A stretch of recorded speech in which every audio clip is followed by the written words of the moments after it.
High বন্ধুরা, শীতের সকাল কেমন কাটছে তোমাদের? আমার কিন্তু খুব ভালো কাটছে। আর আজকে তো বেশিই ভালো।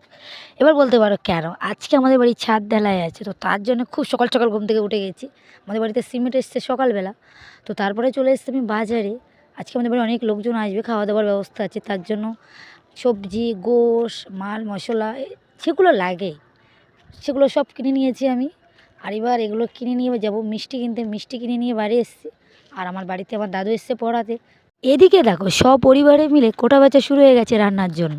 আর আমাদের দাদুদের খাওয়া দাওয়ার ব্যবস্থা আছে এখানে। সকালবেলা ব্রেকফাস্টে ঘুগনি আর রুটি ছিল। আর এদিকে আমাদের কাজ শুরু হয়ে গেছে, কাজ চলতে। আর এই যে মেশিনটা এসেছে এটা আমার কাছে নতুন, আমাদের এখানেও নতুন, এখানে কেউ এই মেশিনটা আনিনি। আর হচ্ছে এটা একটু ইউনিকই ছিল, আমার তো খুব পছন্দ হয়েছে মেশিনটা। তোমরা যদি কেউ দেখে থাকো কমেন্টে জানিও। আগে যখন ছাদ ঢালাই দিত দেখতাম যে বাঁশের সিঁড়ি করে ঢালাই দিত, আর এখন দেখো দুনিয়া কতটা এগিয়ে গেছে না বলো। আর আমাদের এখানে তো অনেকেই দেখতে এসেছিলো মেশিনটা, কারণ আমাদের এখানে ফার্স্ট টাইম ছিল এই মেশিনটা। প্রথমে সিঁড়ির দিকে ঢালাই করা শুরু হয়ে গেছে। তারপরে আমার একটাই কাজ আছে, যেটা হলো চলো তোমাদেরকে দেখায়। সেটা হলো যে আমাকে এবার মিষ্টি দিতে হবে সবাইকে, আমাদের গ্রামের আশপাশে সবাইকে। তার জন্য আমি যে মিষ্টিটা নিয়ে এসেছি সেটাকে আমি এবার একটা বাটিতে ঢেলে নিয়ে এসেছি। আর এগুলো নিয়ে আমি চলে যাব আমাদের আশপাশের বাড়িগুলোই, যেগুলো মিষ্টি দিতে। বন্ধুরা যাওয়া যাক তাহলে পাড়ায় মিষ্টি দেওয়ার জন্য। আমার সাথে তোমরাও তোই থাকবে, চলো। আমার সাথে অনেক বাচ্চা পাটিরাও ছিল। আর আমি চলে এসেছি সবাইকে মিষ্টি দিতে এখানে। আর আমার আম্মু বলে কোনো ভালো কাজ করতে গেলে সবাইকে মিষ্টি মুখ করাটা খুব দরকার। আমিও তো এটাই মনে করি।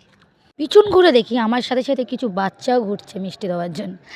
তারপর আমিও তাদেরকে কিছু মিষ্টি দিলাম। তারপর একটা মিষ্টি ছিল সেটা আমি খেয়ে নিয়েছি, আর বাকি থালাটা ফাঁকা হয়ে গেছে। চলো এবার দেখো আমাদের ছাদটা ঢালাই কমপ্লিট হয়ে গেছে, সিঁড়িটা এবার ওপরটায় ঢালাই দিচ্ছে। আর এই যে মেশিনটা, এই মেশিনটার কথা বারবার তোমাদেরকে বলতে হচ্ছে। মেশিনটার কাজটা কিন্তু সেই হয়েছে, মানে বলো সময়ের সাথে সাথে এই মেশিনটা কিন্তু ঠিক সেরকমই কাজ করছে, যেটা খুব দরকার। আর খুব ঝটপটই কাজ করেছে মেশিনটা, আমার তো খুব পছন্দ হয়েছে মেশিনটা। আর আমাদের এখানকার মিস্ত্রিরাও বলছে যে হ্যাঁ মেশিনটা খুব অনেক ভালোই কাজ দিয়েছে। ওদিকে আমার মামার বাড়ির থেকে সবাই চলে এসেছে, আমার নানু, নানিমা, মাইমা, খালাম্মা।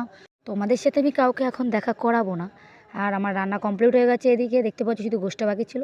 আর মিস্ত্রিদের খাওয়া দাওয়ার ব্যবস্থা ছিল ঘুগনি, ডিম সেদ্ধ আর রুটি। আর নিচেই খাওয়া দাওয়া হচ্ছিলো ফ্যামিলিদের মধ্যে, যেটা ছিল ডাল, বেগুন আলু, গোশ আর স্যালাড। দিন শেষ হয়ে গেছে আর আমাদের ছাদ ঢালাইয়ের কাজটা কমপ্লিট হয়ে গেছে। আর মিস্ত্রিরা সাথে যে জিনিসপত্র ছিল সেগুলো সব নিচে নিয়ে নিচ্ছিল। তারপর মিস্ত্রিরা বললো রাত হয়ে গেছে, যখন একটু চা বানিয়ে দাও। তো আমার আম্মু ঝটপট বানিয়ে দিয়েছে চা। রাত হয়ে গেছে বলে বোঝা যাচ্ছে না ছাদটা কেমন হয়েছে। কাল সকালে তোমাদেরকে আমি দেখাবো কত সুন্দর হয়েছে ছাদ ঢালাই দেওয়াটা। তো আজকের ভিডিওটা আমি এখানেই শেষ করলাম। আবার দেখা হবে তোমাদের সাথে অন্য কোনো ব্লগে, অন্য কোনোভাবে। আমার পাশে থেকে আমাকে সাপোর্ট